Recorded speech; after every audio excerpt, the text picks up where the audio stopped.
Welcome back to M&A Ambassadors, becoming the USP, the ultimate sales professional. Now, we've been doing this mini-series on objections, and this is going to be the 6th video in this mini-series.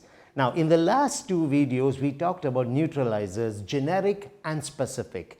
Today, I want to introduce a few more tools to you. The first one is called a qualifier.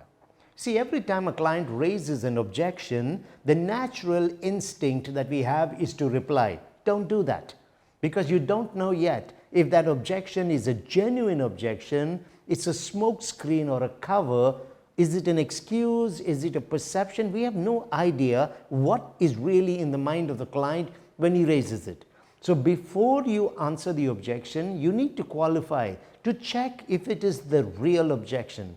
Because if it isn't, then you can spend all your time and energy answering it, but there is no business coming at the end of it. Why? Because it wasn't the genuine objection in the first place.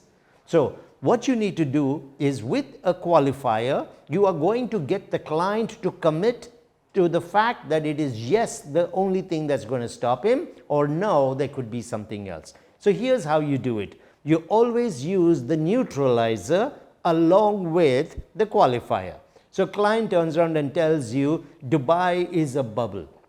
So I could simply say, Ahmed, I'm glad you brought that up. Is that the only thing stopping you from going ahead? And then you pause. So let me repeat that. Ahmed, I'm glad you brought that up. Is that the only thing stopping you from going ahead? You see, now what happens here? The client has got no option. He has to give you a yes or a no answer.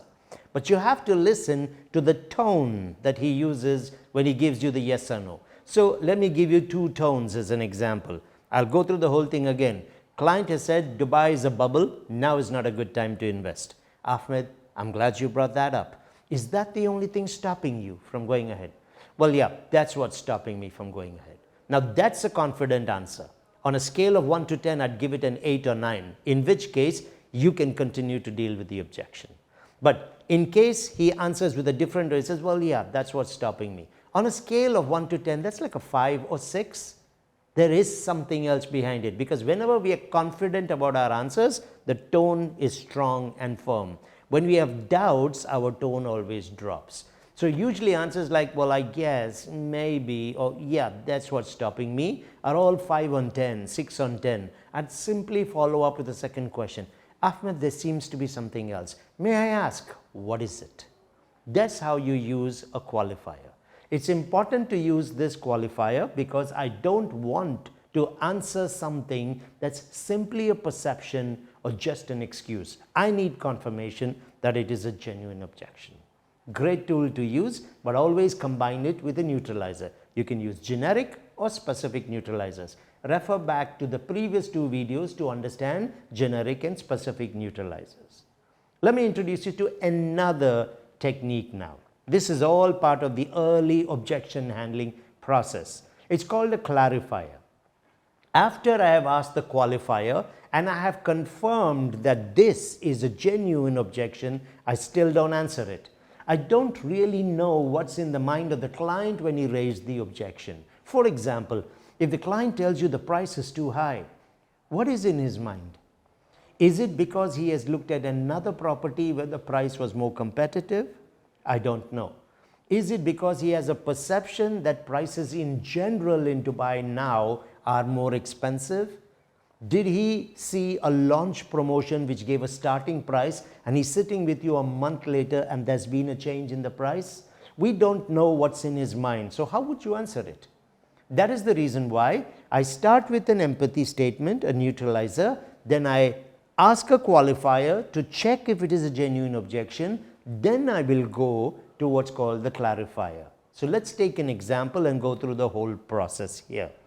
Client has said the price is too high. I will turn around and say, I'm glad you brought that up. Is that the only thing stopping you from going ahead? Neutralizer, qualifier.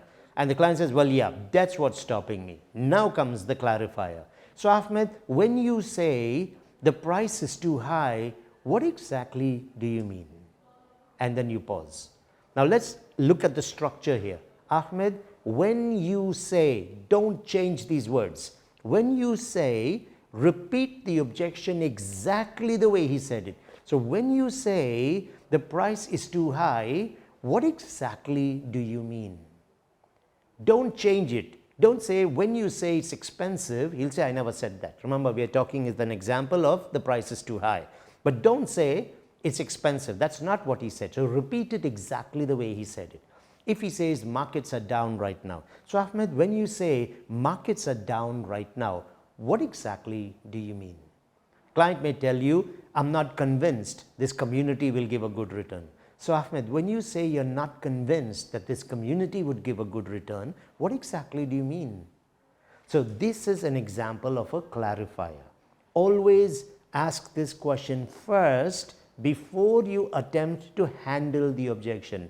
Never assume, get clarity before you continue. Essentially, tell me more. That's what you are looking for here. So name, empathy statement, qualify to check if it's genuine objection, then come in with a clarifier. Great technique to understand what's really in the mind of the client before you attempt the answer. Thank you for joining us on this episode of M&A Ambassadors, Becoming the USP, the Ultimate Sales Professional.